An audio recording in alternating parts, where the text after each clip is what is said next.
Duckward? Yeah, Duckward. It's like Squidward, but a duck. Dude, that's such a stupid idea. Probably the stupidest name I've ever heard in my life. You call me stupid, bro? Yeah, I am.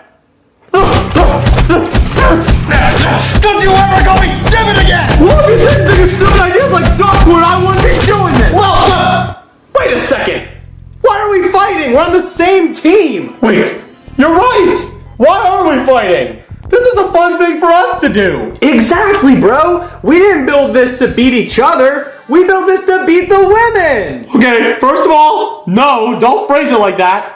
However, we can go rub it in the women's faces and say, hey, we got such a better hot tub and you can't come in it. Yeah, we can rub it in Gray's stupid face too, because he left us. He broke bro code. He didn't trust the process. Yeah, let's do it. Oh yeah. See you later, Duckward. It's Clyde.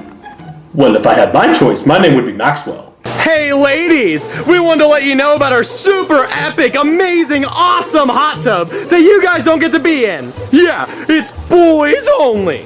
Guys, there are no women anywhere on this premises. What? Wait, where did the girls go? Why do you get to be in the hot tub? Well, the girls left the hot tub like an hour ago, and when they were leaving, they said, hey, great, you can go in, so I just kind of got in. And you didn't think to tell us that the hot tub was open? Well, you guys were working so hard on the hot tub that I didn't think you would want to get in. So we did all of that work for nothing? Ah!